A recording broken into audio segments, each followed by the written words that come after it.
podcast du Virage.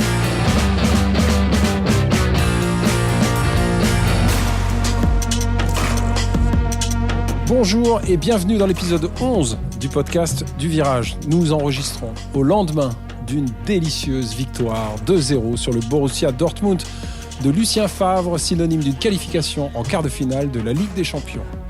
Une copie rendue sans bavure dans un Parc des Princes vide, pour cause de virus planétaire évidemment, mais un parvis du Parc des Princes blindé de milliers de supporters parisiens gonflés à bloc et dont les joueurs entendaient la clameur jusqu'à l'intérieur du stade, tout comme la lueur de leurs feux d'artifice.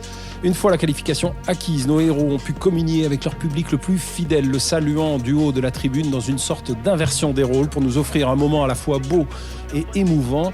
En haut, les joueurs perchés sur une terrasse de béton, euphoriques et conquérants. En bas, les fans survoltés, les milliers, peut-être les millions de fumigènes craqués, la ferveur, la joie, l'extase. C'est dire si ce moment est historique et je suis heureux de le partager avec les meilleurs esprits de la rédaction de Virage.Paris, à commencer par le boss, le rédacteur en chef de Virage, Xavier Chevalier, bonjour. Bonjour mon cher Romain, comment ça va ? Ça va, et toi tu t'es remis de ta folle soirée ? Je sais pas si ça entend au micro, mais j'ai encore un peu la voix cassée entre les fumées, la bière, l'euphorie collective, fuck le corona, on s'est fait des câlins et des hugs dans tous les sens. Et des papouilles. N'en déplaise à notre ami Villas-Boas, désolé, mais bon, écoute, le football c'est aussi ça mon petit bonhomme. Il est là aussi avec son rhum et sa grinta habituelle. Jean Cessé, bonjour. Bonjour. Et c'est vrai que pour en parler à notre ami Villas-Boas, il a même honte de son pays parce qu'il paraît qu'au Portugal, ils s'en foutent aussi un peu du coronavirus. Donc, il est inquiétant un peu maintenant. Ça fait déjà 2 fois que vous parlez de coach d'un autre club. Je ne comprends pas ce qui vous arrive. Oui, mais c'est celui de Marseille, on aime bien. Il faut on ne cite pas. Excuse-moi, oui, mais je sais. Oui. Jean, désolé. On va parler, entre autres choses, on va parler de Grinta ce soir. Ça te parle, ce concept ? Eh oui, pour moi, c'est le foot. Il s'est passé des choses qui ressemblent au foot hier soir. On se serait cru quelque part que j'aime bien, c'est pour ça. On va en parler. Il fut notre invité de l'épisode 9. Comme Julien Cazard, il revient en tant que chroniqueur, le génial instituteur de l'école du Parc des Princes. Bonjour Aymeric Le Ménien. Bonsoir les amis. Paris humilié, Paris huit-clotisé, mais Paris qualifié. Il avait préparé son imitation. On est là. Et ici, c'est Paris. Eh oui. Et pour finir, le tour de table. Messieurs, nous avons un invité. Il est une des plumes originelles. Il est une des plumes de l'excellent site lagrinta.fr qui vous parle de foot et de tribune autrement. Il a co-signé avec Bastien Poupa et Adrien Verrecchia le livre Ultra Mode de Vie, ouvrage de référence sur le mouvement ultra français. Il a toujours un fumigène caché sur lui et une banderole à dérouler dans son sac. Nous accueillons Benoît Tex. Salut Benoît. Bonsoir Benoît. Merci à tous. Bonsoir. Bonjour Benoît. Merci d'être notre invité en ce jour radieux de lendemain de victoire. C'est toi aussi, non, t'étais pas au stade. J'étais pas au stade, seul devant chez moi, devant mon écran. Comme moi. Et oui. On est quelques-uns comme ça, on préfère être seul dans les grands moments, les moments importants. On balance tout de suite, on peut tout de suite divulguer l'information. Bastien est supporter du Paris Saint-Germain, bien évidemment. Ça soulage. Benoît. Pourquoi j'ai dit Bastien ? La première information est que notre invité s'appelle Benoît. J'ai pensé à un arbitre, je sais pas pourquoi. Oui, tu es supporter du PSG. Tout à fait. On va y revenir parce qu'on va parler de ce que tu fais notamment dans la Grinta qui dépasse de très loin le cadre du club parisien puisqu'on y parle du foot du monde entier. Au menu du jour, si tu veux bien, on va parler avec toi donc, du site La Grinta, de ce livre, Ultra Mode d'Emploi, de ta passion évidemment pour le foot et les tribunes. Qu'est-ce qui fait que ton regard se porte particulièrement sur les groupes de supporters, les ultras et ce monde de la tribune ? Et puis, ça ne va pas beaucoup t'étonner, on propose de revenir sur le match d'hier, en l'analysant notamment sous 2 angles, à mon avis pertinents. D'abord, ce qui s'est passé en matière de football, de jeu, de titulaires et de remplaçants, de tactique, de stratégie, etc., d'attitude. Et puis, on finira par parler de ce qui s'est passé en matière de tribune, parce qu'il me semble qu'il y a aussi beaucoup de choses intéressantes dans le match d'hier. Ce match parvis, pas de tribune. De parvis. Tout à fait, mais c'est la tribune qui s'est déplacée, mais ça reste pour moi cette espèce d'esprit de la tribune, on va dire. Ce match à huis clos, avec le son des ultras qui arrivent de l'extérieur, la longue communion avec le public devant le parc, à défaut d'être dedans, justement. Et on profitera de ta connaissance du monde ultra et des supporters de foot en général pour parler de tout ça. Ça te va comme programme ? Parfait. Impeccable. Alors le podcast du Virage épisode 11, c'est parti.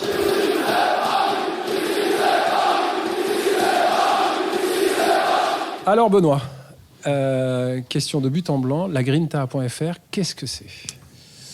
La Grinta, c'est un site qui a été créé en 2010 pour relater une vision du foot qui est chère à toutes les personnes qui ont contribué au début, où on voulait expliquer le football populaire et de la culture foot classique, que ce soit expliquer les rivalités, avoir des interviews de groupes de supporters, mais également de la tactique. On parle assez peu des résultats. C'est pas un site dans lequel on va cueillir des résultats, même si on en trouve. Mais c'est un peu comme Virage, je fais le parallèle parce que Virage, c'est un endroit où on va lire des articles sur le football, la culture football, des articles d'opinion. La Grinta, c'est aussi ça. On va chercher des focus plus qu'une actualité. C'est beaucoup de focus sur de la culture tribune, culture foot, un peu de tactique. Des portraits de coach, des portraits de joueurs. Des portraits de joueurs, voilà, comme je disais, des interviews de capots de groupes de supporters. Suivre l'actualité des tribunes via une rubrique, le top 10 des tifos, pour voir ce qui peut se faire chaque week-end dans les stades en Europe en termes d'animation. Excellent à regarder, le top 10 des tifos. Ça doit être une des rubriques qui marche le mieux, ça. C'est la rubrique qui marche le mieux sur le site et qui est désormais assez attendue, et ça fait quelques années que ça dure. Et alors, vous allez chercher des photos, mais dingues, c'est ça. dans des stades complètement perdus. C'est ça. Enfin, il y a un gros travail de recherche de photos pour sortir ça le mardi. Et t'as également un travail de recherche de photos, mais aussi d'explication du contexte, de la banderole, du tifo, que ce soit lié à l'histoire du club ou à l'actualité qui touche le groupe à ce moment-là. Mais alors comment vous faites ? Parce que c'est la question que je me pose à chaque fois que je regarde la Grinta, c'est que c'est très très riche, vous couvrez très large. Puisque nous c'est facile quelque part avec Virage, on parle que de Paris, donc c'est assez limité, même s'il se passe énormément de choses dans ce club. Quand même. Mais c'est comment vous arrivez à couvrir aussi large, à trouver les éléments d'explication, les éléments visuels. Ça veut dire que vous avez des gens un peu partout en Europe, ou est-ce que c'est vraiment un gros travail sur les réseaux sociaux ou sur Internet, quoi ? En général, je pense que la richesse et la diversité des articles qui sont proposés, c'est la culture foot des personnes qui interviennent, et notamment le cas de Bastien qui est le co-auteur du livre et qui vit en Amérique du Sud et qui a qui apporte par exemple cette touche sud-américaine qui traîne beaucoup dans les stades en Amérique du Sud et qui côtoie les groupes et qui peut te sortir un article typiquement sur un Il se déteste entre deux clubs du Venezuela en interviewant les Barras Bravas locales. Et même sur des articles tactiques, c'est des personnes qui sont juste passionnées par le foot et par la tactique en général et qui arrivent à te pondre des articles. Et vous les recrutez comment, toutes ces personnes ? C'est sur la base du bénévolat, et c'est souvent les personnes qui font le pas vers nous. D'accord. Mais c'est facile, excuse-moi, je te coupe, d'intégrer ou d'accéder à ces responsables de groupe, c'est pas si évident quand même. Vous voulez interviewer des capots, vous faites comment pour que ça se fasse rapidement ? Ils viennent à vous. Sur les capots ? Non. C'est en termes dès qu'on veut rentrer en contact avec quelqu'un du monde ultra, c'est souvent, après on connaît quelqu'un qui connaît quelqu'un. D'accord. Et on arrive à choper le numéro de téléphone, et si la personne est intéressée et souhaite répondre, alors... Et en termes de pourcentage, vous avez beaucoup de refus, ou en général les gars sont plutôt volontaires pour venir La plupart du temps où on va rentrer en contact avec le groupe, c'est qu'il y a un fait d'actualité, que ce soit un incident ou juste... typiquement, on avait couvert la manif pour tous. Les gilets roses. Non, mais typiquement la manif pour Castille, on était rentré en contact avec le capot de la butte Payade qui organisait cette manif, et il y avait ce contexte qui poussait à expliquer la volonté à communiquer. Ouais. À communiquer. Il faut juste mettre le contexte de Castille, c'était en 2010, oui, si je me trompe pas.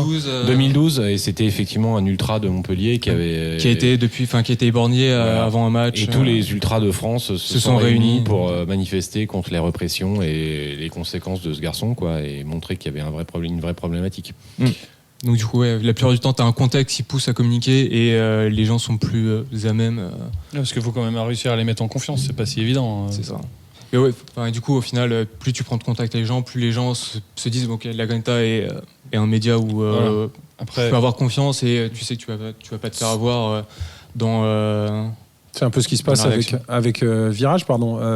Xavier, c'est une notoriété et puis une crédibilité qui s'inscrit dans le temps, et puis après les paroles se libèrent. Du bouche à oreille. Notoriété, le terme est un peu fort peut-être, mais après, oui, pas c'est pour clair. La Grinta, qui est un peu fort pour Virage. Pour Virage. Mais non, mais c'est clair que quand tu as publié une article, comme on a pu le faire, on a eu la chance de le faire, de faire des avades, des violas, des bouquins, et que les ultras voient ce qu'on fait, je sais que effectivement c'est beaucoup plus facile ensuite pour les aborder. Et maintenant, c'est ce qui se passe, et je pense que c'est ce qui se passe pour vous, c'est que c'est eux qui nous contactent. Donc en l'occurrence, ça s'est passé avec les Panam Rebirths, donc les nouveaux groupes de Boulogne. C'est eux qui nous ont contactés.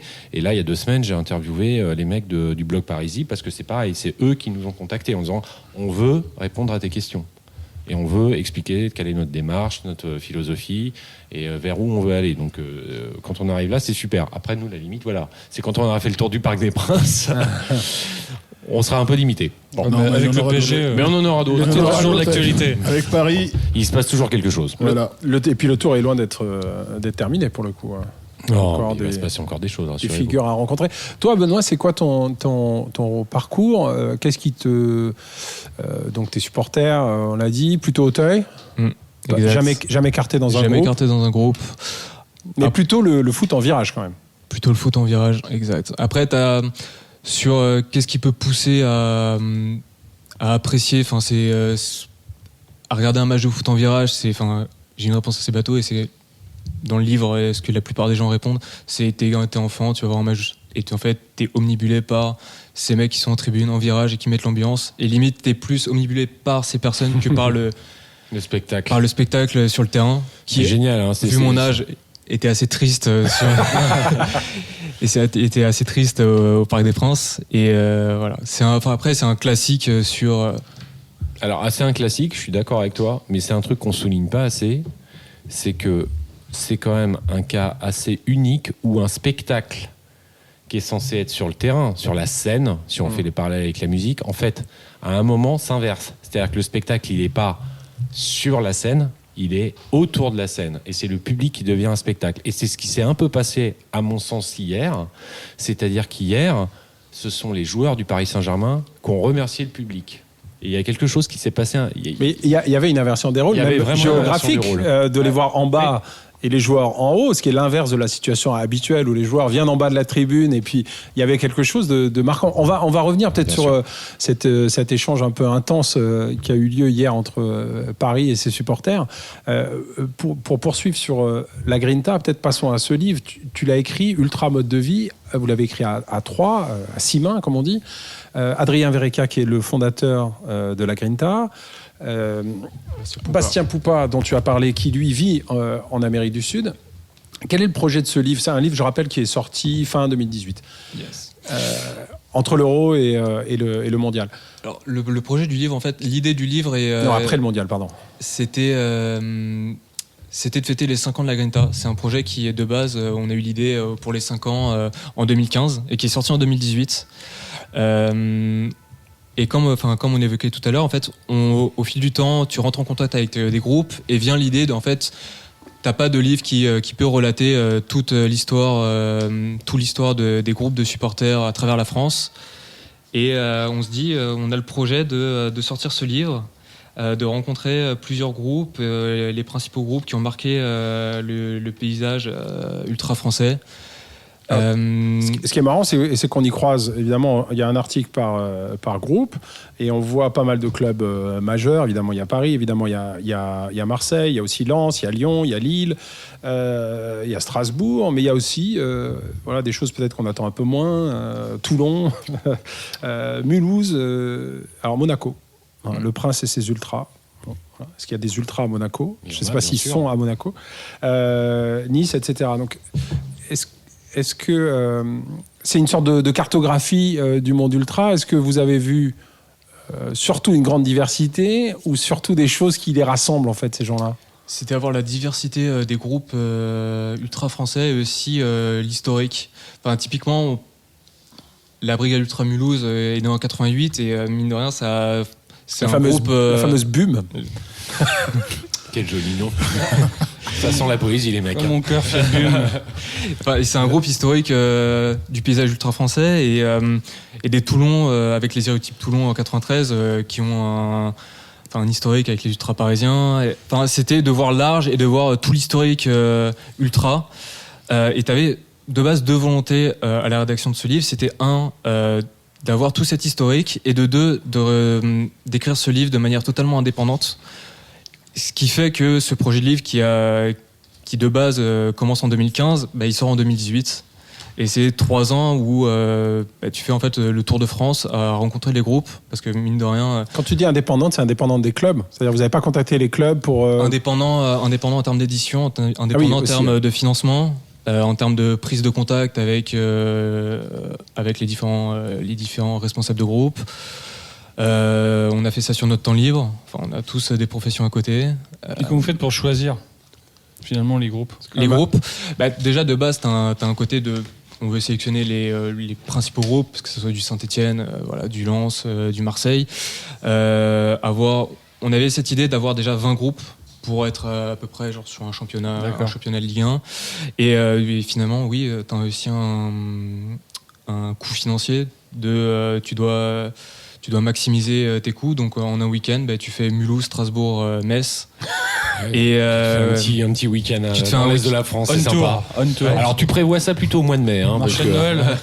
Et mine de rien, t'es en indépendant et t'as un coût financier qui rentre en jeu et tu maximises tes déplacements sur un week-end. Tu te fais un week-end, Lille-Lens. On s'est fait une semaine sur la Côte d'Azur. On s'est fait tous les clubs de Marseille, Nice, Cannes, Toulon. C'est marrant. Monaco. Juste un week-end dans le Nord et une petite semaine sur la Côte d'Azur. Alors du coup, j'ai une question pour toi, parce que là, ce qui est assez intéressant, c'est que quand tu fais par exemple le Sud, nos amis, je suis sûr que tu vas me contredire peut-être, mais je suis sûr que tu sens quand même finalement des différences entre les groupes, même s'ils sont dans la même région, voire des animosités entre eux, non? Ou pas? Ouais. Et c'est ça qui est intéressant dans le livre, c'est que différents groupes dans différentes régions peuvent avoir des mentalités totalement différentes, et c'est ce qui est intéressant, c'est même des groupes dans la même ville vont avoir une mentalité totalement différente, et c'est ce qu'on met en avant. C'est qui les ennemis du BUM alors? Du BUM? Du BUM. Tu vas avoir des Bordelais. Ah d'accord. Je peux pas. Alors c'est quand même marrant, parce que les Bordelais sont assez éloignés de Mulhouse quand même. Oui. Et pourtant, la diagonale du vide. Mais en même temps, Bordeaux est à peu près ennemi avec à peu près tout. Ils sont assez éloignés du foot, même en ce moment. Il y a Lyon aussi, qui est un peu ennemi à peu près tout aussi, je crois, non? On disait que la Grinta a un ADN sud-américain assez fort, même si beaucoup de championnats, enfin tous les championnats sont couverts, mais il y a beaucoup de papiers sur l'Argentine, le Brésil. Est-ce que à la fin de la rédaction de ce bouquin, vous avez en tête qu'est-ce qui fondamentalement est différent entre l'ultra européen, en l'occurrence français ici? On pourrait dire que le français est différent de l'italien, de l'anglais, d'accord, mais versus justement cet ultra sud-américain. Puis je pense qu'on y reviendra tout à l'heure avec les scènes d'hier avec Di Maria et Paredes.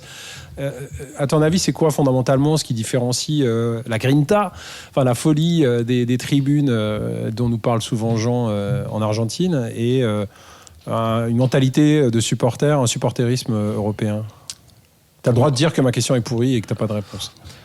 Non, t'as une vraie différence entre un ultra, les groupes ultra que tu peux trouver en Europe et comme on les appelle localement, les barras bravas. Et typiquement, l'une des principales différences entre Européens et Sud-Américains, dans ce cas-là, ça va être l'argent, où il y a beaucoup de business, il y a beaucoup de relations avec le club. T'as énormément de violence. On rappelle qu'en Argentine, les déplacements de supporters ont longtemps été interdits à cause de morts. C'est un vrai travail en fin de compte en Amérique du Sud pour ceux qui bossent là-dedans, parce que pour beaucoup, ils font partie de la mafia. Pour beaucoup, qui bossent là-dedans, c'est-à-dire qu'ils sont des chefs des groupes de supporters. Des trafiquants de drogue ou des trafiquants d'argent, ou d'armes, ou carrément des gens qui comment dirais-je, ont des quartiers à eux. C'est vraiment de la mafia, quoi. Comment on peut le concevoir comme ça. C'est un moyen facile d'atteindre le peuple, de toute façon. Le foot, ça fédère tout le monde, donc ils ont intérêt à être là-dedans. Et t'as beaucoup d'histoires, par exemple, sur Boca Juniors. T'as l'une des barras les plus célèbres sud-américaines, qui est la Doce, où l'histoire des leaders qui se succèdent au sein de la Doce, ça défraie la chronique et t'as beaucoup d'articles sur la violence afin d'atteindre ce rôle de leader de la barasse. Ils ont carrément, en plus, ce qui est intéressant, c'est qu'ils ont carrément pignon sur rue, en plus, ces gens-là. Ils sont aussi connus. Ça leur arrive parfois d'essayer des carrières politiques ou d'essayer de rentrer dans le rang, mais toujours en gardant toujours cet esprit de clan et de corps qu'ils ont. Mais c'est vraiment totalement différent où en Europe, c'est vraiment gentil, quoi. C'est un peu Mickey Mouse quand même ici. T'exagères un peu, je pense. Quand même. Il y a des pays où c'est quand même. La Grèce, on est la un Turquie, tout petit peu plus proche de ça, même si on est encore très loin de l'Amérique du Sud, mais quand même. L'Italie du Sud. Oui, c'est vrai que ça ressemble. Les Grecs, les Turcs. Ouais. Oui, c'est vrai qu'il y a un peu de ça là-bas, mais ils ont moins pignon sur rue, on va dire. Ouais. C'est un niveau supérieur. Quand tu parles de mort, c'est une autre histoire. Ouais, parce que là, ça rigole pas vraiment. À Paris, on a eu 2 morts, ça a été un drame. C'est un drame. Jusqu'à maintenant. C'en est toujours un. Mais là-bas, c'est 2 morts par an. C'est pas 2 morts. Ouais, ce qui n'empêche en rien qui vivent le foot différemment. Et, c'est une religion. C'est une religion et ils vivent vraiment le match en tant que 12e homme. Alors voilà, parlons peut-être de l'animation de la tribune, parce que c'est un échange qu'on peut avoir souvent entre la tradition du supporter à l'anglaise, l'ultra qui est plutôt un mouvement italien. Paris, puisque c'est quand même Paris qui nous intéresse le plus souvent ici, c'est un mélange de toutes ces cultures. On a eu l'occasion de le dire aussi, entre des groupes qui sont plutôt d'inspiration anglaise, d'autres italiennes, et une espèce de grands mix comme ça. Qu'est-ce qui, des chants, des cris, une présence, chanter de la première à la dernière minute, c'est comme ça que ça se passe en Argentine.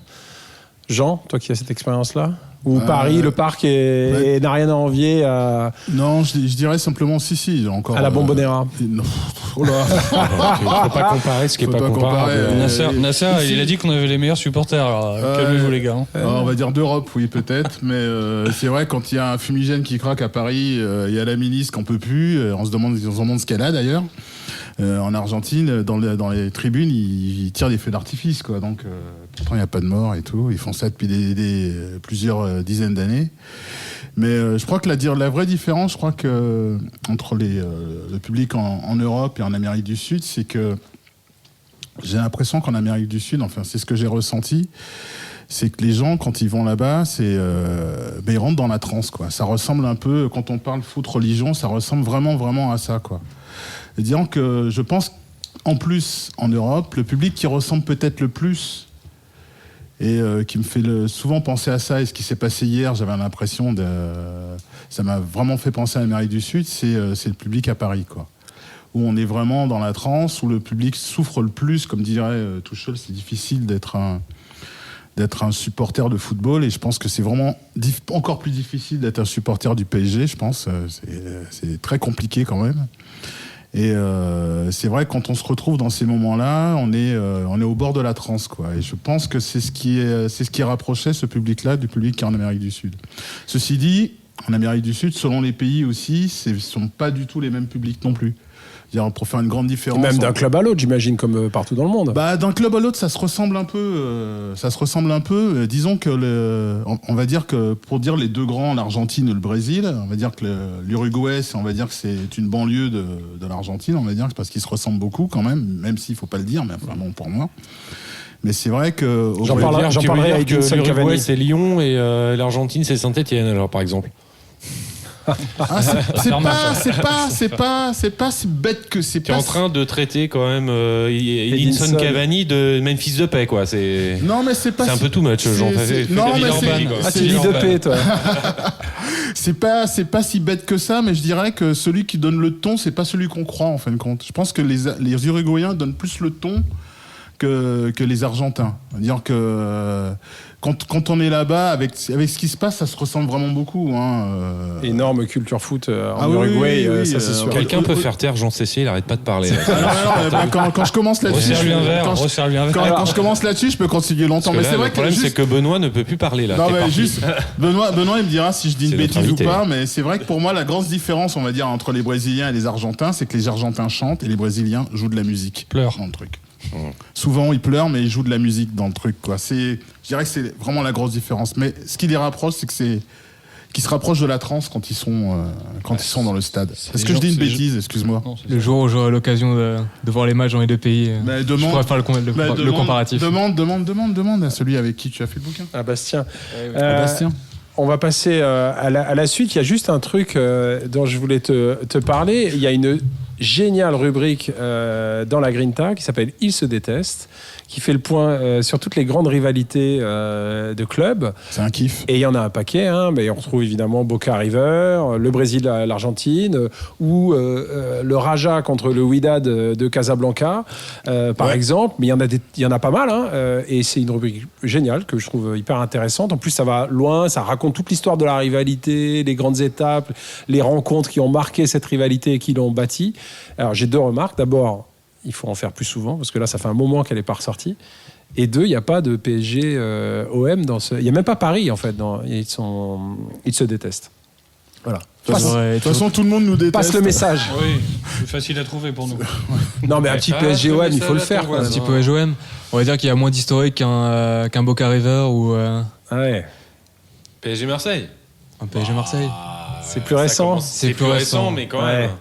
Ouais, Paris a 50 ans cette année. Mais la rivalité Paris-Marseille. 5 ans qu'on les déteste. C'est quasiment la moitié de l'histoire du Paris Saint-Germain.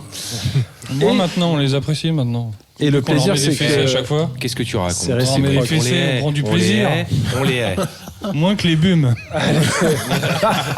Sur ces bonnes paroles, on passe à la deuxième partie.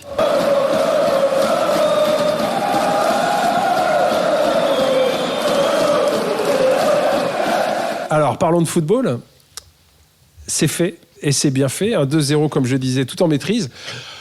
Ou presque. Il n'y a pas eu de la maîtrise non plus de la première à la dernière minute, mais pas loin. Dortmund a semblé bien timoré.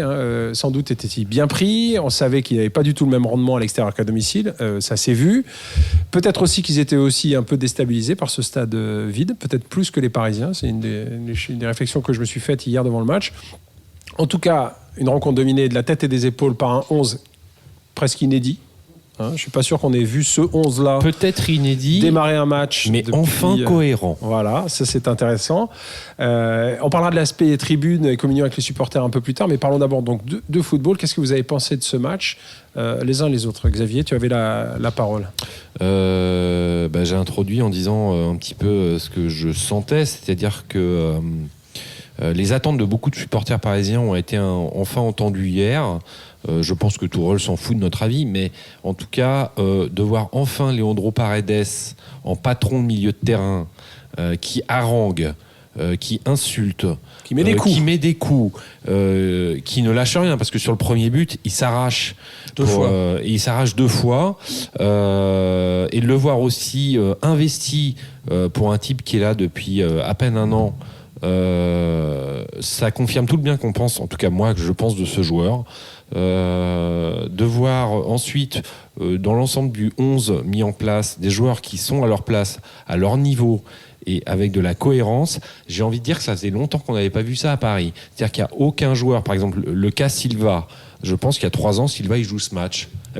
Hier soir il ne l'a pas joué parce qu'il n'était pas au niveau et c'était tout à fait logique. Hier soir on était dans de la logique de 11, c'est-à-dire qu'on était avec les meilleurs joueurs possibles sur le terrain, et là-dessus je remercie Tourelle. Et après, sur le match en lui-même, on peut penser ce qu'on veut, mais je pense, et on en a parlé juste avant le début de l'émission, que ce qui s'est passé avant le match, c'est-à-dire l'arrivée du bus avec les ultras autour, et j'en faisais partie, enfin moi je suis pas un ultra, mais j'étais au milieu de cette meute, parce que c'est le mot,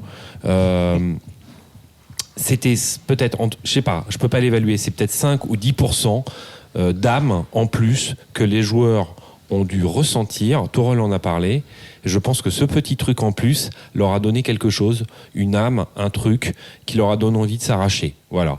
Et entre la logique et la cohérence du 11 en place et cette âme, je pense que c'est ça qui a fait les différences. Jean, ton avis sur ce match, qu'est-ce qui t'a inspiré ?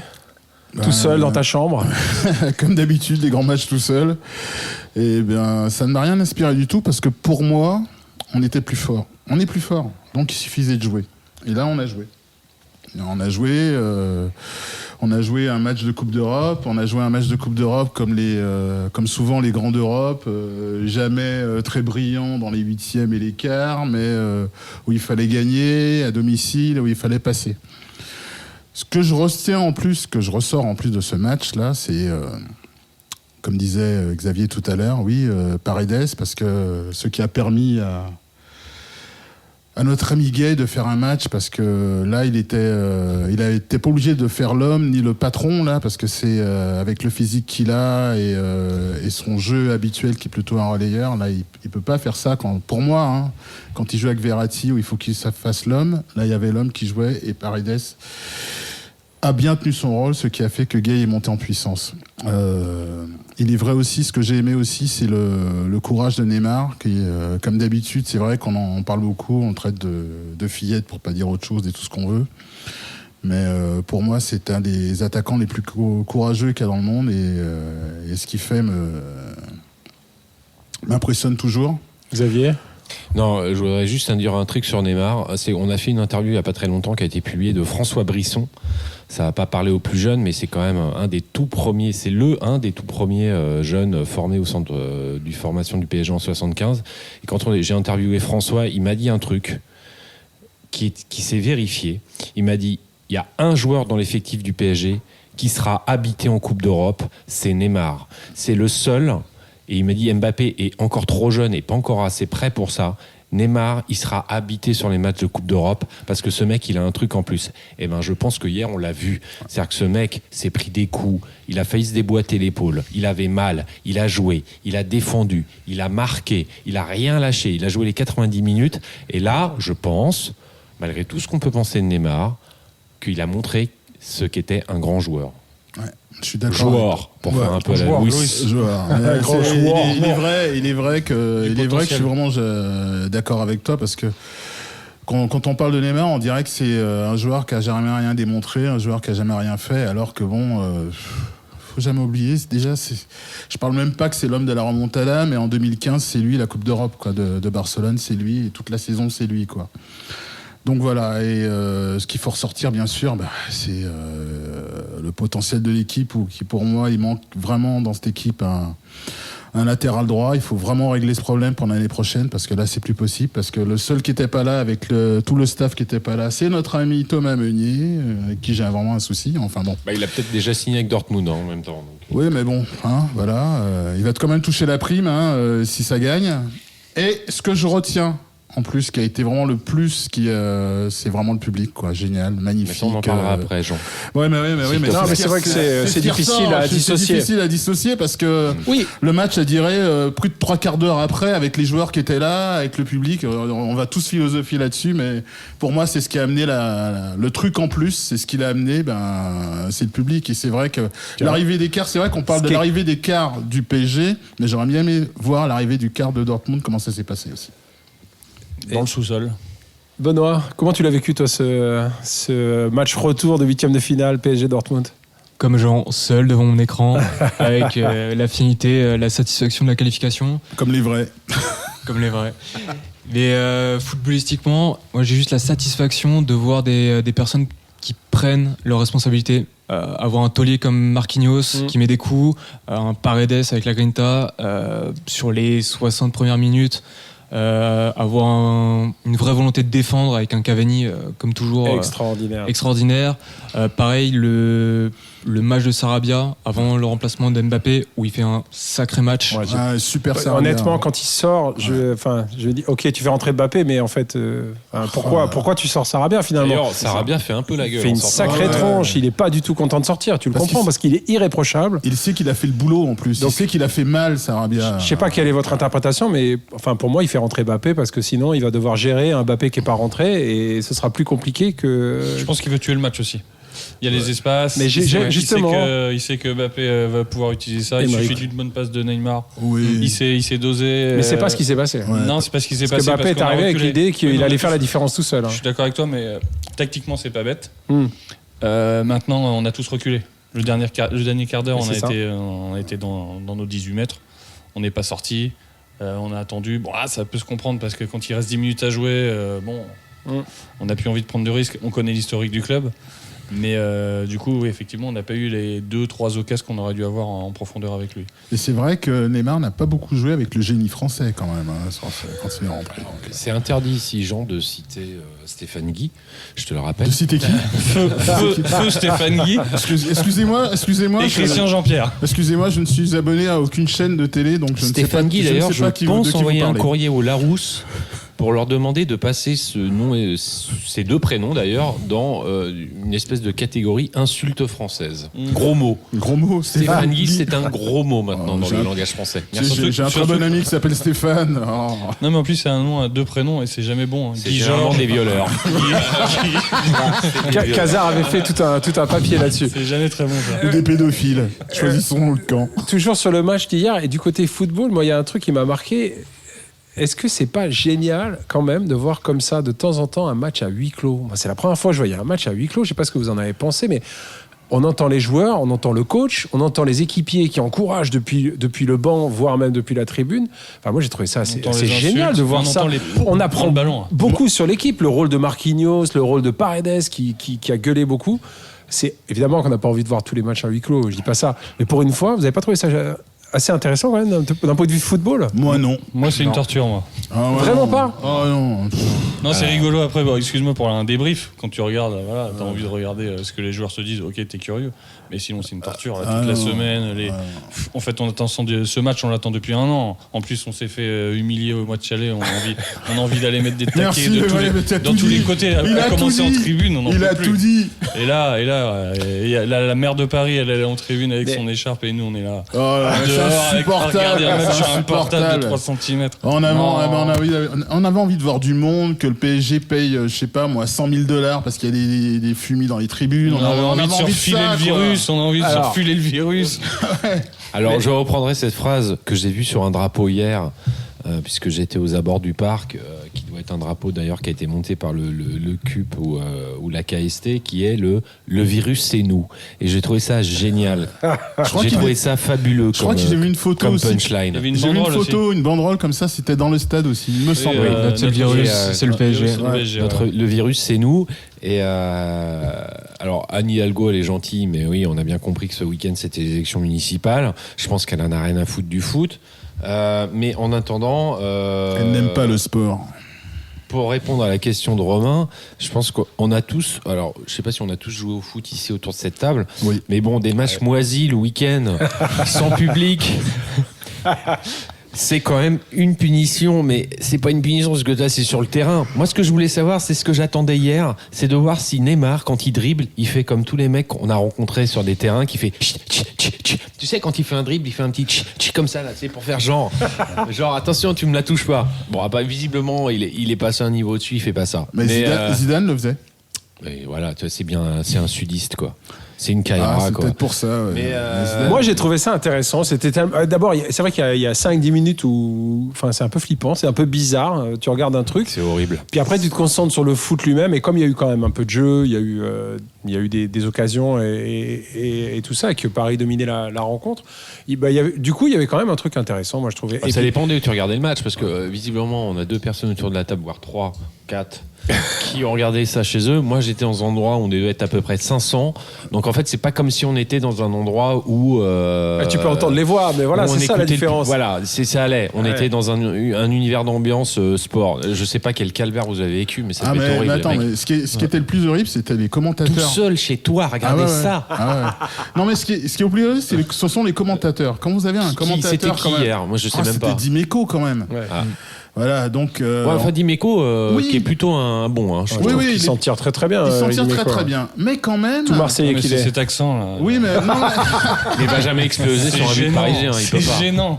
Oui, mais le souci, c'est quand il y a de l'ambiance dans le stade, on sent quand même qu'il est un peu porté par l'ambiance et tout. Là, il n'y a pas d'ambiance. Même si pour lui, c'est quand même mieux que le PSG passe parce que c'est bon pour le boulot et tout ça, mais il faut pas que le PSG gagne quand même. Et là, on sentait quand même qu'il commentait, on aurait dit, comme disait mon fils, on a l'impression qu'il commente, je sais pas moi, du curling ou un truc comme ça. Souria Bonali. Ouais, ça, c'était terrible. Par contre, ce qui était bien, c'est qu'on entendait les insultes. Non. Les supporters. Les supporters. On entendait les supporters. Ça, on avait envie de l'entendre surtout. Et ça, on les entendait régulièrement. On n'a pas arrêté de les entendre. On entendait les feux d'artifice et tout, les trucs. On voyait la fumée monter de derrière. Et ça, c'était chouette. Mais globalement, c'est une souffrance. Là, je crois que vous avez fait une espèce de petit trampoline. De magique transition, puisqu'on va attaquer la troisième partie.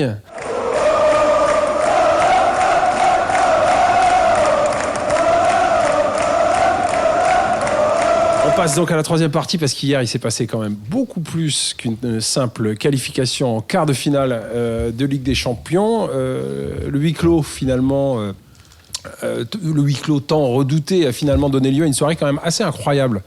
Donc il y a ce match un peu bizarre qu'on regarde sans public, mais il y a aussi ce qui s'est passé pendant le match. On disait les joueurs sur le terrain qui entendent la clameur et même avant le match, espèce d'accueil de ouf. Du bus parisien. Moi, je pense que les joueurs, quand ils rentrent sur la pelouse, ils ont encore ces images et cette ferveur qui est dehors et ces gens qui les attendent. Je pense que ça... En fait, c'est un gros paradoxe, mais ce match à huis clos, j'ai l'impression que c'est un des matchs pour lesquels le public parisien a le plus pesé. C'est absurde de dire ça ou... Qu'est-ce qui s'est passé hier entre l'équipe et son public ? Je pense qu'il a pesé, c'est vrai, quand les joueurs sont arrivés au stade dans le quart. Ce qui était très étonnant, c'est de voir quand Neymar arrive avec Mbappé et Icardi, quand ils descendent du quart, on a l'impression qu'ils vont une teuf, quoi. Neymar avec tout sourire, ouais. Ah ouais, tout sourire. Neymar avec une enceinte, de la musique, en train de danser, les deux autres en train de rigoler. D'ailleurs, les commentateurs, ils rigolent maintenant, mais il fera bien parce que et puis c'est un classique de Jean Cessé. Sur tous les podcasts, on a un gna gna gna. Oui, mais il y a toujours un gna gna gna. Chaque fois qu'on parle du PSG, il y en a toujours qui font gna gna gna, ça m'énerve. Et il est vrai que ça a amené quelque chose. Où les joueurs, je pense, ont été touchés par ça. Et je dois avouer aussi, comme il y a quand même pas mal de Sud-Américains dans cette équipe, ce sont des choses qu'ils connaissent aussi, ce sont des choses qui leur ont rappelé des choses. Et puis, je pense qu'ils étaient bons. En plus, un match à huis clos, je crois que c'est, comme je l'avais dit à Xavier pas longtemps, je pense que c'était bon pour le PSG, parce que comme ils sont meilleurs techniquement, quand on se retrouve sans public, je dis pas que c'est un match amical ou un match où l'enjeu se sent moins et tout ça, mais là, la technique parle plus, la rage parle plus. Et je pense que pour le PSG, ils avaient plus de chances de passer sur ce type de match qu'un match qui peut partir en vrille, bien que ça a un peu parti en vrille à un moment. Par contre, il ne faut pas qu'ils pensent que maintenant, il faut demander à jouer sans public. Hein, parce que s'ils commencent à avoir peur parce qu'il y a 3 cris dans les virages, il faut qu'ils changent de métier, les gars. T'inquiète de rien. Mais franchement, moi, je pense que tu as raison. Ça en a transcendé certains hier. Parce que, d'abord, tout simplement, pourquoi ? Parce qu'ils ne s'y attendaient pas. À Paris, c'est pas l'habitude que le bus il soit comme ça, complètement immergé d'ambiance, de cris, de fumée. Et c'est le huis clos qui a provoqué ça. Tout à fait, je suis d'accord avec toi. Moi, c'est ce sentiment d'injustice que moi j'ai ressenti parce que moi j'étais pas dans mon virage, donc pour moi c'était une souffrance. Pour tous mes potes aussi, et que les mecs là ils se sont défoncés parce que le tifo a été préparé depuis perpète. Et quand on leur a dit, les gars, le tifo, c'est plus la peine, c'est mort, mais c'était insupportable en fait. Tellement insupportable qu'ils ont tout donné hier. Alors qu'on aurait été 200, 300, là, 3000, 2500, on peut compter selon la police, selon les organisations, peu importe, comme dans les manifs. Mais les gars, ils étaient prêts à retourner le parc s'il avait fallu. Et c'est ça qui est magnifique. Et je pense que les joueurs, d'abord, ils s'y attendaient pas du tout. Ensuite, de voir Neymar mort de rire avec Mbappé, moi, ça m'a fait kiffer. Parce que je me suis dit, les autres de Dortmund derrière, ils prenaient le truc au sérieux, ils rigolaient pas. Et pour une fois, on n'a pas vu la peur sur nos Parisiens. où d'habitude ils arrivent, ils sont livides, ils sont blancs, ils sont là à faire semblant d'être sérieux, mais en fait les gars vous avez la trouille. Et là ils sont arrivés morts de rire en train de chanter, mais moi j'ai kiffé ce moment. Je me suis dit mais les gars derrière c'est eux qui commencent à avoir peur en fait à voir nos joueurs chanter. Et ça du début à la fin en fait on a eu que des signes positifs dans ce truc là. Ils sont rentrés sur la pelouse au taquet. D'habitude, au bout de 3 minutes, on voit très bien si le PSG va jouer ou va pas jouer. Là, on a occupé le terrain, agression directe, quoi. Agression, on a mis des taquets. Neymar, il a donné le là. C'était. Alors, par contre, il fait un roulé-boulot, il a fait se péter l'épaule. Ça, c'était inutile, comme le carton jaune de Di Maria à la fin. Mais ou apprend à tomber, fait du judo, fait quelque chose. Mais là, c'est pas possible. Je me suis dit, la malédiction, elle revient en fait. Non, mais c'est pas possible, le gars. Il fait un saut au bout de 2 minutes. C'est vrai que j'ai eu peur aussi. Je me suis dit, non, c'est pas vrai. C'est pas vrai. Benoît, à ton avis, qu'est-ce qui s'est passé entre l'équipe et son public hier ? Mais je pense que tu as surtout cette volonté des supporters parisiens de montrer que malgré ce huis clos, c'est l'adversité. Voilà, que dans l'adversité, tu es présent et que dès 19h, tu as les supporters parisiens qui arrivent pour accueillir le bus, pour leur montrer, pour enrager les joueurs dans le bus et montrer que malgré tout, ils ont un soutien populaire et que, comme le dit Xavier, mine de rien, si ça se trouve, c'est 5-10% en plus sur les joueurs pour qu'ils se donnent et qu'ils aient cette énergie et que derrière, tu sais que tu as des milliers de personnes sur le parvis qui sont derrière toi et tu les entends via les feux d'artifice, les fumées craquées tout le long du match. C'était dingue. Moi, j'ai eu une pensée aussi, excuse-moi, Romain, pour Thomas Tuchel, qui en a parlé d'ailleurs dans les interviews, à multiples reprises, de l'accueil qui a été réservé au bus parisien à l'approche du Parc des Princes. Moi, je me suis remémoré l'expérience que lui a pu avoir avec Dortmund. Ah oui, l'attentat. Face à Monaco, où c'était beaucoup plus dramatique, où il y a eu cet attentat sur le bus de Dortmund, où Barra avait été blessé, enfin bref. Et donc, je pense que quelque part, je ne sais pas comment lui a vécu émotionnellement le truc, mais j'ai l'impression qu'il en retirait beaucoup de positif. Il y avait un truc, une espèce d'excitation. Et si lui en parle avec beaucoup de positif, avec un regard presque enflammé, je pense que vraiment, si lui a vécu ça, les joueurs l'ont vécu aussi. Et là où je rejoins Jean, évidemment, c'est qu'on a beaucoup de Sudamains dans l'équipe et que des mecs comme Angel, comme Paredes, comme Edinson, comme tous les Brésiliens, ça leur parle. Ça leur parle. La folie, les fumis, la rage. Est-ce que c'est une révélation pour eux ? Parce que, Aymeric, tu disais, ils ont été surpris. C'est comme si nos joueurs découvraient qu'en fait, il y a une ferveur non, je crois pas. Intense à Paris. Je crois pas, ils le savent. Mais là, ils avaient besoin de ça. Là, il y avait un contexte. Et on va pas se mentir, enfin, pas se la péter, mais moi, je sentais qu'il y avait un truc qui se préparait. Quand je suis arrivé au parc, parce que j'ai eu la chance d'y aller, j'ai pu me libérer pour aller au Parc des Princes, j'y étais dès 18h. Il y avait un truc déjà à 18h. Tu sentais un truc. Tu sentais déjà les flics étaient détendus. L'ambiance était très cool. Ça se préparait en toute sérénité. Tu sentais que c'était... je pense pas que ça a été simple à organiser pour l'ensemble des référents supporters, de l'ensemble des leaders de groupe, mais tu sentais qu'il y a quelque chose qui était en train de se tramer. Et quand on s'est approché du rond-point à Boulogne, à l'approche du truc, tu sentais une énergie de malade mental. Il y avait quelque chose qui se préparait. Tu sentais qu'il y avait un truc physique, presque palpable. Et à l'approche du bus, on était avec plein de potes. Le bus, je vais vous parler de mon expérience, mais le bus, on l'a même pas vu arriver, tellement il y avait de la fumée, tellement il y avait des fumis, tellement ça chantait, tellement c'était chaud, on n'entendait même pas le bus. Le bus, je l'ai vu vraiment physiquement de mes yeux quand il a été devant moi à 1 mètre. Avant ça, je ne l'ai pas vu. Je vous raconte pas de crack, c'est vrai. C'est le début de la transe. C'était ouf. Le début de la transe. Il y avait un truc de malade. Il y avait des keufs, évidemment, à l'entrée, à l'extérieur du bus. Il y avait les ultras qui maîtrisaient le truc de main de maître. Et je peux te dire que, c'était chaud quand même. Les mecs maîtrisaient ça. C'était limite tendu à des moments, mais je peux les comprendre parce que quand tu gères 2500 mecs à bloc, faut faire ça avec ce qu'il faut. Mais c'était dinguissime et franchement, à ce moment-là, je me suis dit, on ne peut pas perdre. En plus, il y avait une espèce de temps, une espèce de météo cool, un coucher de soleil sur le parc avant qui était dinguissime. Moi, je vous fais du romantisme à 2 balles, mais franchement, toutes les planètes étaient alignées. On était habités. Il y avait un truc, on ne pouvait pas perdre ce match. On ne pouvait pas perdre ce match. C'était pas possible. Mais au-delà de ça, on ne pouvait pas ne pas se qualifier. Oui, c'est ça, parce qu'on aurait pu le gagner 3-2. Et, voilà. Et moi, je la voyais déjà, cette image d'Angel. Alors, Angel, peut-être, je sais pas. Mais Angel, cette photo que tout le monde a vue, qui est à la une de l'équipe, machin, qui est debout dans le vide. Alors, ouais, là, elle il est dans est son dingue, élément. cette image. Il est c'est dans son ça, élément. quoi. On est à Rosario, là. Il C'est est la dans guerre. son élément. Voilà, Jean, ça c'est à qui est toi, bien. là. Prends le relais avec là où. Non, mais c'est vrai. C'est que c'est ouf. Parlons de cette communion là. Qu'est-ce que vous avez ressenti vous à ce moment-là? Parce que c'est pas des scènes habituelles quand même. C'est ça que je vous dis, les gars, quand je vous dis qu'ils n'ont pas l'habitude de ça. Tout ce que Xavier vient de raconter, en fait, ils n'ont pas l'habitude de ça.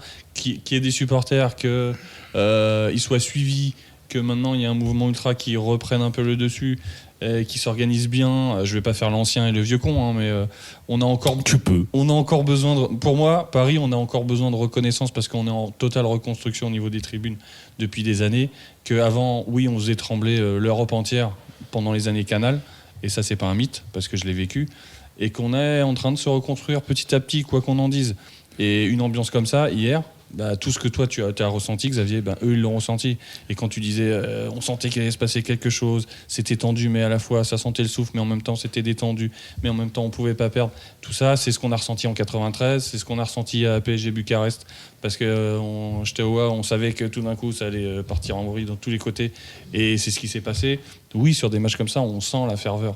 Et là, les joueurs, ils ont réagi comment ? Ils ont réagi de façon anormale par rapport à nous aussi. Parce qu'on les a jamais vus en transe, nous, les joueurs. Dieu sait si on les attend à chaque fois et qu'on se tape Marquinhos, Presco et 2-3 qui viennent saluer en bas du virage. Sinon personne ne vient. Et là ils sont l'autre. Le Neymar, il a pleuré. Le Mbappé, il s'est mis à crier. Est-ce qu'on peut parler de Kurzawa ? Kurzawa en crampon. En crampon avec les ultras en train de chanter. Voilà, moi je suis pour Kurzawa. Je suis pour qu'il devienne une mascotte. Jean. Ah, j'ai peur. Oui, j'ai cru que tu allais dire je suis pour qu'il devienne titulaire. Non. Président. Parce que on me fatigue avec Choupo-Moting et les anciens Jérôme Leroy et je sais pas qui et Chantôme et je sais pas quoi. Quel rapport entre Choupo-Moting, Jérôme Leroy, Chantôme là? Non, parce que non, tout simplement parce que ils font toujours partie de ces joueurs qui aiment bien le supporter des virages du PSG. Ils ont toujours un mini amour pour ce type de joueur et tout, alors que moi ils m'ont toujours fatigué. Mais celui-là, il a quelque chose que j'aime bien. Kurzawa, là, tu parles de Kurzawa. Qu'est-ce que tu aimes bien chez les Eh ben parce qu'il est vraiment parce qu'il est vraiment différent celui-là.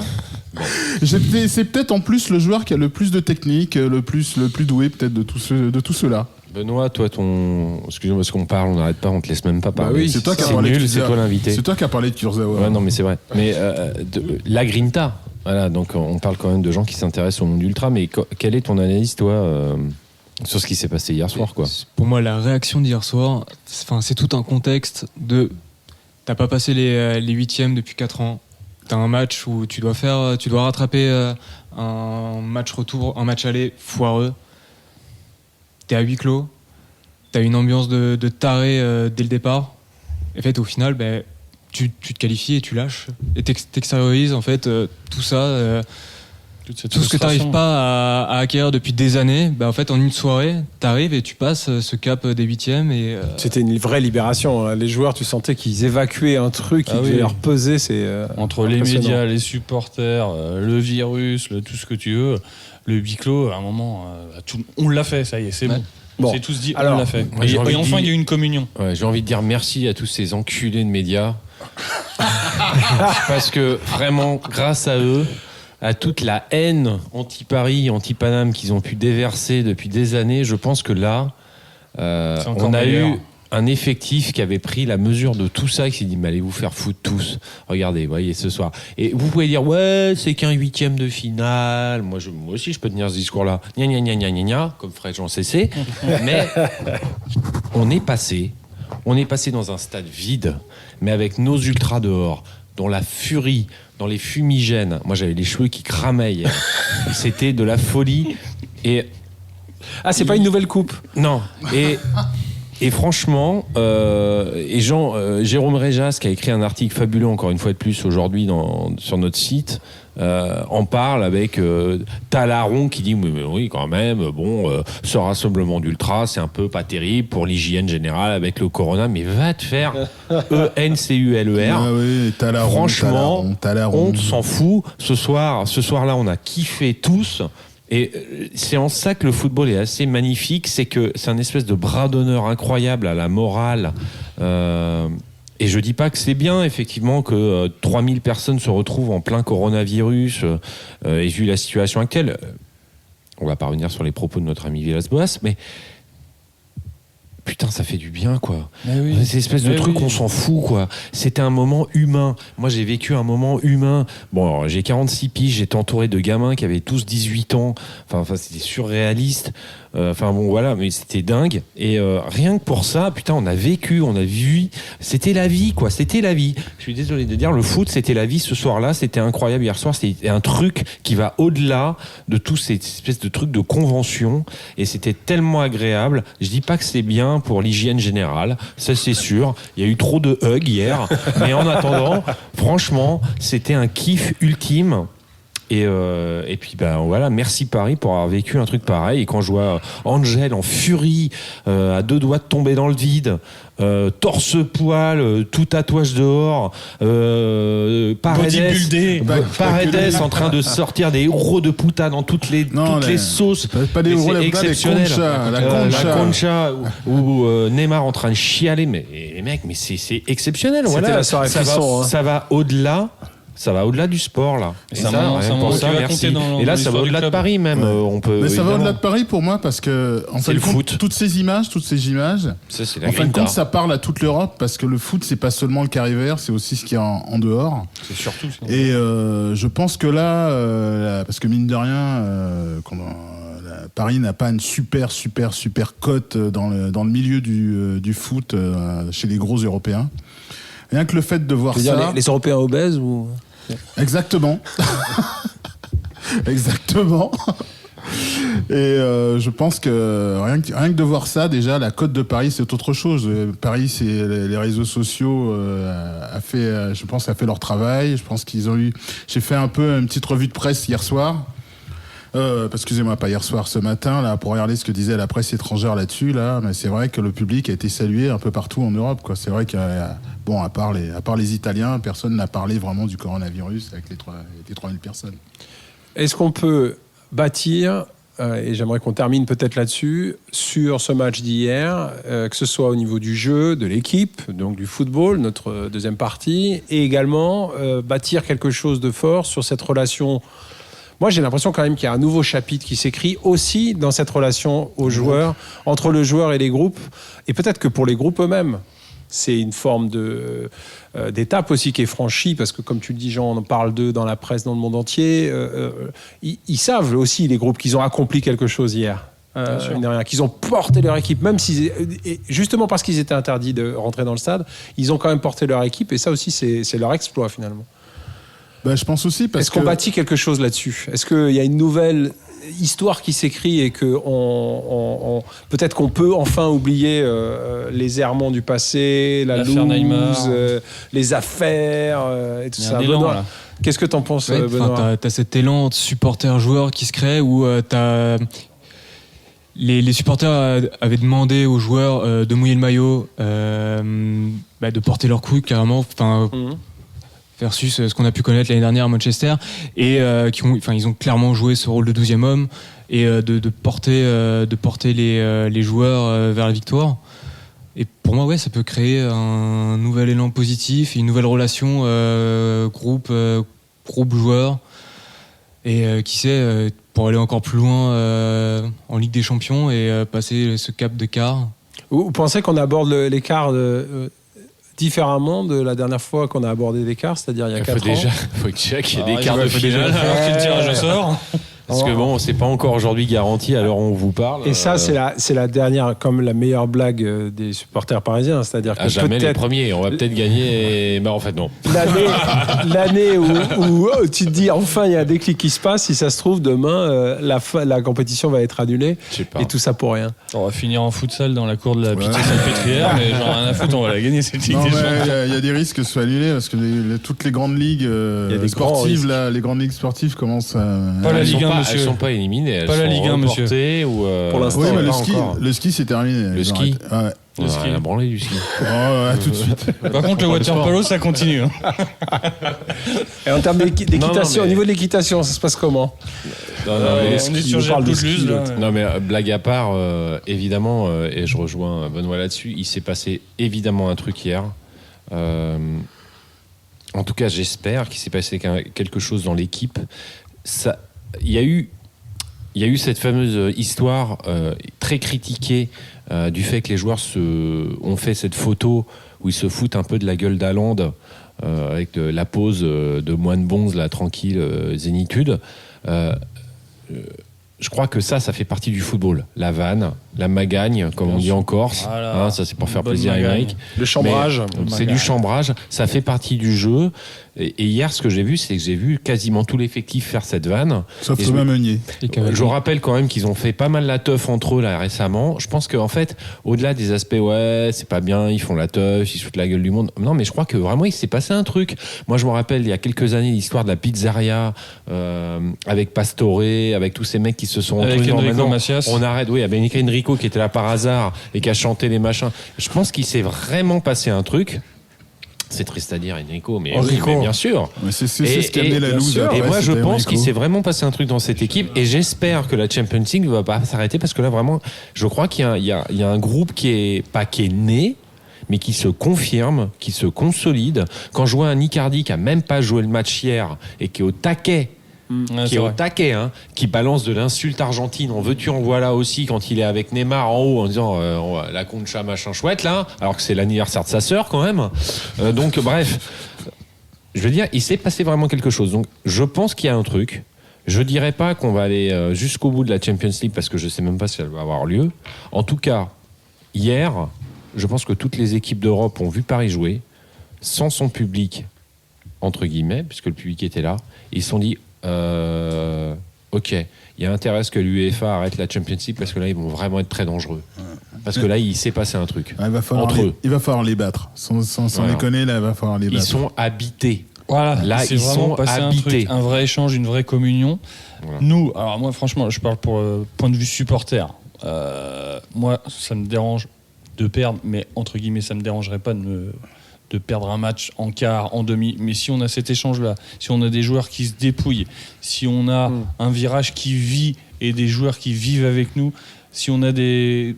il s'est passé un truc... La question n'est pas seulement de gagner, mais de procurer ce genre d'émotion. C'est ça que tu veux dire. Là, hier, c'était juste pour moi la définition de la passion. Il n'y avait rien de raisonnable. Quand on dit, fallait pas on était à 3000, il y a le virus, il y a machin...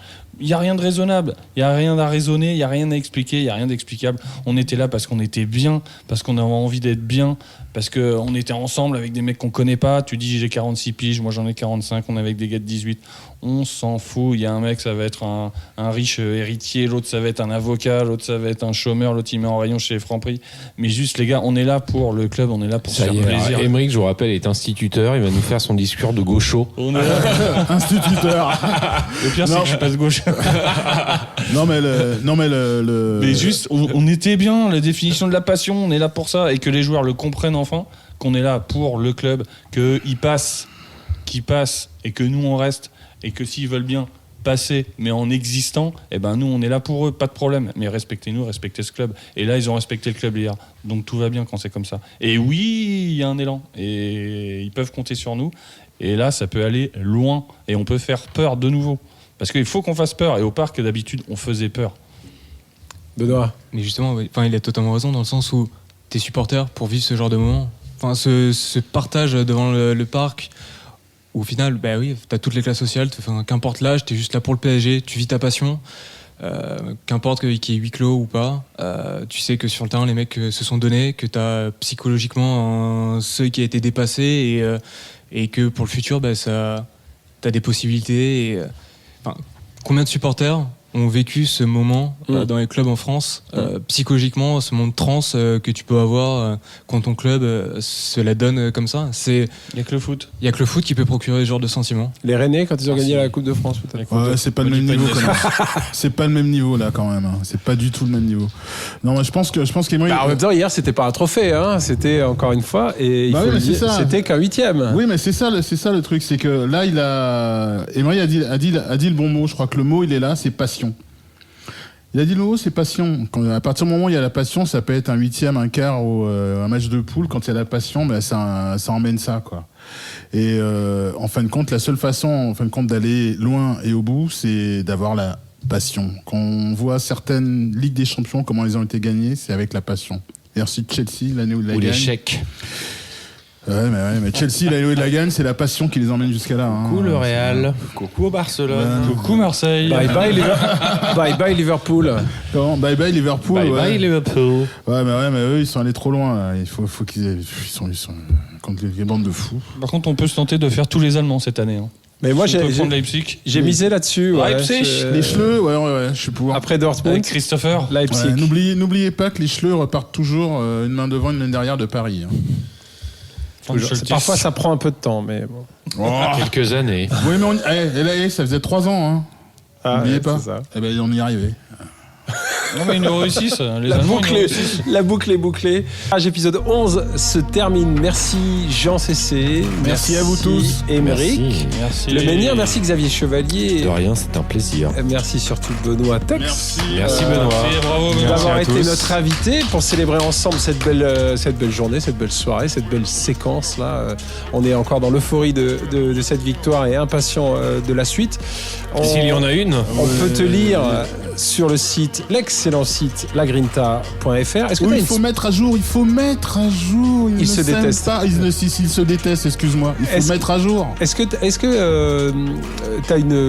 tu as un périmètre particulier, t'écris des papiers sur un type de sujet, ou c'est quoi ton domaine à la Grinta? Essentiellement les tribunes et la culture foot. Mais tu parles pas spécialement d'un club ou d'un... Non, assez global. Moi, c'est un nom au club chez Virage. Hein. Ouais, c'est ça. On attend ton prochain article, Jean. Quel est ton dernier article, Benoît? Ultra mode de vie sur lagrinta.fr. Sur lagrinta.fr, il y a aussi évidemment ce livre Ultra mode de vie qui est édité par les éditions La Grinta, tu le disais, en toute indépendance. C'est quand même un joli pavé, hein, ça fait 400 pages machin, il y a tout un tas d'histoires. J'ai vérifié, il y a quand même Nîmes, hein, donc merci pour les crocos nîmois qui déméritent pas. Nous rappelons que Romain est un peu sudiste à ses heures perdues. À mes heures.